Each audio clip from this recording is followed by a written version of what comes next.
Megastar Chiranjeevi, Anil Ravipudi వీళ్ళిద్దరి కాంబినేషన్లో ఒక మంచి సినిమా రాబోతుందనే టాక్ మాత్రం వినిపిస్తుంది. రీసెంట్గా అక్కడ ఆయన్నే చెప్పడం జరిగింది. అయితే ఇప్పటి వరకు ఆయన విశ్వంబర సినిమా అయితే రాలేదు. రీసెంట్ టైంలో చూసుకుంటే శ్రీకాంత్ వదులతో కూడా ఇంకో సినిమా కూడా ఒప్పుకున్నారు. సో మరి వీళ్ళిద్దరు కలిసి చేస్తే ఏ విధంగా ఉండబోతుంది అనుకుంటున్నారు? సో ఖచ్చితంగా అనిల్ రావిపూడి గారు అయితే ప్రస్తుతానికి సంక్రాంతికి వస్తున్నాం అనే సినిమాతో చాలా భారీ ప్రమోషన్స్లో ఆయన బిజీగా ఉన్నారు. సో ఈ గ్యాప్లో ఒక ప్రముఖ ఛానల్కి ఇచ్చిన ఇంటర్వ్యూలో ఆయన చెప్పడం జరిగిందనమాట. సో చిరంజీవి గారితో సినిమా ఉండబోతుంది. అది ఏంటంటే ఈ మధ్యనే కలిశాను, మేము మాట్లాడుకున్నాము, ఆయన కొన్ని నాకు ఇన్పుట్స్ ఇచ్చారు, ఇట్లా కావాలని చెప్పి.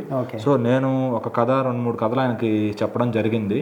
సో ఆయన దేన్ని చూస్ చేసుకుంటారు, దేనిలో నుంచి నాకేం ఇన్పుట్స్ ఇస్తారు, అది మేము మెల్లగా స్టార్ట్ చేస్తాం ముందు. సో ఇప్పుడు ఆల్రెడీ లైనప్లో చిరంజీవి గారికి మీరు అన్నట్టుగా శ్రీకాంత్ వద్రా గారి సినిమా ఒకటి ఉంది. అట్లానే లైనప్లో సందీప్ రెడ్డి వంగ గారి సినిమా ఒకటి ఉంది. ఎందుకంటే సందీప్ రెడ్డి వంగ గారు చిరంజీవి గారి కల్ట్ ఫ్యాన్. సో ఆయన ఎప్పటి నుంచో సినిమా తీయాలనుకుంటున్నారు. సో చిరంజీవి గారి దగ్గర ఆయనకి చేస్తే ఇంకొక 5-6 సినిమాలు గట్టిగా ఫాస్ట్గా చేస్తూ రిటైర్ అవుతారు ఆయన. సో ఖచ్చితంగా ఏజ్ దగ్గర పడుతుంది ఆయనకి. సో రెస్ట్ తీసుకునే టైం వచ్చింది. సో బట్ అయినా కూడా ఆయనకి ఎంత ఓపుకున్నంత వరకు సినిమా దాంట్లోనే ఉండాలని ఆయన ఆరాటపడుతున్నారు.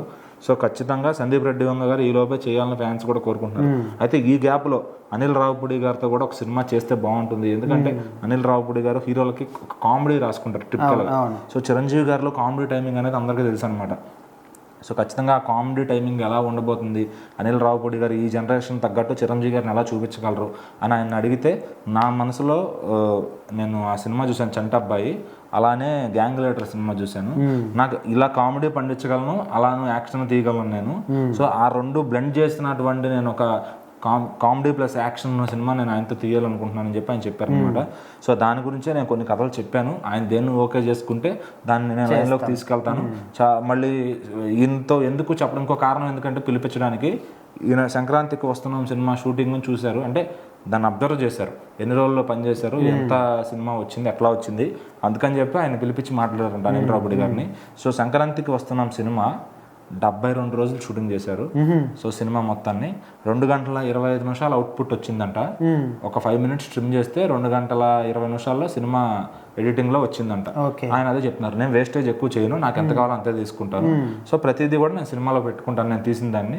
ఏది కొంతమంది డైరెక్టర్ లాగా నేను ఎక్కువసేపు తీసేసి వేస్టేజ్ చేయడం అనేది నేను చేయను అని చెప్పారు. సో ఆ స్పీడ్, ఆ టాలెంట్ నచ్చే చిరంజీవి గారు పిలిపించారు అనమాట. సో టాలెంట్ ఎక్కడ ఉంటే చిరంజీవి గారు అక్కడికి వచ్చి వేస్తారు ఖచ్చితంగా, వాళ్ళని ఒక లెప్పు లేపడానికి. సో ఖచ్చితంగా ఇప్పుడు అనిల్ రావిపూడి గారికి స్టార్ డైరెక్టర్ ఆయన, బట్ మెగాస్టార్ గారితో కూడా ఒక సినిమా పడింది అంటే ఇంకా లెజెండ్ డైరెక్టర్ అవుతాడు ఆయన ఖచ్చితంగా. సో మరి చూడాలి ఆయన ఎలాంటి జోన్తో ఆయన పలకరిస్తాడు, మనందరినీ చిరంజీవి గారికి, వింటేజ్ చిరంజీవి గారిని పరిచయం చేయబోతున్నారనే చూడాలి.